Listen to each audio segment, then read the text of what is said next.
अच्छी शिक्षण पद्धतियों की विशेषताएं एवं गुण। इस संबंध में जो शिक्षण पद्धतियां हम अपनाते हैं, छात्रों को ज्ञान देते समय जो भी विधि अपनाते हैं, उनकी क्या विशेषताएं होना चाहिए और क्या गुण होना चाहिए, इस संबंध में मैं आपको बताऊंगा। उसमें कुछ पॉइंट हैं जो कि स्लाइड में दिए गए हैं, आप लोग देख रहे होंगे। पहला है भाषा सरल, सुबोध एवं स्थानीय हो। इस विषय में शिक्षक के लिए ये आवश्यक हो जाता है कि वह छात्रों को जिस भी विषय वस्तु का ज्ञान दे रहे हैं उसमें भाषा उनकी सरल हो, सुबोध हो और स्थानीय परिवेश के अनुसार हो, जिससे छात्र आसानी से उनके द्वारा बताई हुई बातों को और जो भी तकनीकी ज्ञान है उसको अच्छे से समझ सकें। अगर भाषा सरल नहीं है तो उन्हें कठिनाई होगी, अगर सुबोध नहीं है तो भी बहुत सारी चीज़ें उनकी बीच में छूट जाएंगी, जिससे वो उन्हें समझने में दिक्कत होगी। और स्थानीय परिवेश के अनुसार अगर नहीं होगी तो भी उन्हें छात्रों को समझने में दिक्कत होगी। दूसरा है शिक्षक की भाषा सरस एवं अभिव्यक्ति क्षमता होना चाहिए। शिक्षक को विषय वस्तु का ज्ञान देते समय उसमें सरसता बनी रहे और जो वो ज्ञान दे रहा है उसको सही ढंग से अभिव्यक्त करने का, उसको सही ढंग से प्रेजेंट करने का उसमें क्षमता होनी चाहिए। नंबर 3 है शिक्षण विधि छात्रों के ज्ञान के स्तर के अनुरूप होना चाहिए।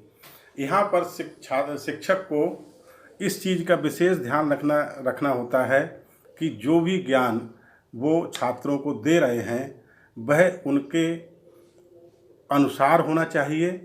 शारीरिक शिक्षा के संबंध में ये बहुत महत्वपूर्ण हो जाता है कि हम कोई भी तकनीकी ज्ञान या तकनीकी कौशल उनको सिखा रहे हैं तो वो उसको करने में, उसको सीखने में सक्षम हों। ऐसा ना हो कि कोई तकनीकी या कोई भी हम शारीरिक कौशल उनको सिखा रहे हैं और बताना चाह रहे हैं जो कि उसमें वो करने में सक्षम ही नहीं है, तो वहाँ पर असुविधा होगी। इसलिए छात्रों के सीखने के स्तर के अनुसार वो ज्ञान होना चाहिए। चौथा पॉइंट है शिक्षण विधि किसी भी प्रकार का तनाव पैदा करने वाली ना हो। शिक्षण विधि शिक्षक को इस प्रकार अपनानी चाहिए कि वो छात्रों में किसी भी तरह का तनाव पैदा ना करे, वो उनको सीखने में असुविधा ना बने। वो ऐसी शिक्षण विधि हो जिससे बच्चे एक आनंदपूर्वक सीखें और उसमें रुचि लें और उसमें जोश के साथ, शौक़ के साथ उसको सीखने या समझने के लिए वो तत्पर हों। अगला है छात्रों को उनके लक्ष्यों की ओर उन्मुख करने वाली हो। ऐसी शिक्षण पद्धति हो कि जो हमारे उद्देश्य हैं, जो हमारे लक्ष्य हैं या जो हम आगे जो भी अचीव करना चाहते हैं, जो भी अच्छी परफॉर्मेंस देना चाहते हैं या अपना उच्च प्रदर्शन करना चाहते हैं, उस वहाँ तक ले जाने की ओर हमको प्रेरित करे, हमको आगे तक ले जाने के लिए वो उन्मुख करे। इस तरह की शिक्षण पद्धति होनी चाहिए। शिक्षण पद्धति छात्रों की अंतः संभावनाओं को प्रकट करने वाली हो। छात्रों के अंदर जो उनके बहुत सारे संशय हों या बहुत सारी ऐसी संभावनाएं जिनको वो जानना चाहते हैं, है ना, समझना चाहते हैं, इस तरह की चीज़ों को प्रकट करने वाली हो, जिससे छात्रों के अंदर की जो संभावनाएं हैं या जो शंकाएं हैं या जो संशय हैं वो दूर हो सकें और वो उस विषय वस्तु को समझने में पूरी तरह से सक्षम हों। अगला पॉइंट है शिक्षण विधि में नवीनतम तकनीक का समावेश हो। ऐसी शिक्षण विधि हो जिसमें नई नई तकनीकों का समावेश हो। नवीन जो भी हमारी उस तरह की योजनाएं हैं या जो उस तरह के हमारे बहुत सारी चीज़ें फिजिकल एजुकेशन में हम जो है नया नया इंफ्रास्ट्रक्चर होता है या नई नई ट्रेनिंग के संबंध में जो जानकारियाँ होती हैं, वो सारी चीज़ों का उसमें समावेश हो, जिससे वो प्रेजेंट समय की सारी चीज़ों को अच्छे ढंग से समझ सकें और नवीनतम जो है तकनीक से परिचित हो सकें। अगला है शिक्षण विधि आरोही क्रमागत वृद्धि द्वारा छात्रों के ज्ञान वर्धन में सहायक हो। वो ऐसी शिक्षण विधि हो जो सरलता से जटिलता की ओर जाए, या ऐसे कह सकते हैं कि सीरियल से हो, क्रमागत रूप से हो, जो छात्रों को उनकी किसी भी तकनीकी ज्ञान, तकनीकी कौशल में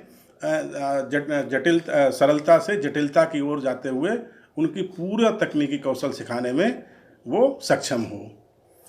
फिर है विषय की महत्ता को प्रकट करे। शिक्षण विधि ऐसी होनी चाहिए जो उस विषय के महत्व को प्रकट करने वाली हो। उससे हमें क्या आगे लाभ होगा, क्या उससे फ़ायदे हैं, उससे हम कितना अचीव कर सकते हैं, अपनी परफॉर्मेंस को कहाँ तक ले जा सकते हों, इस सारी चीज़ों को उस शिक्षण विधि में प्रकट करने की क्षमता हो। उसके बाद है शिक्षण विधि में पर्याप्त मनोरंजन की व्यवस्था हो।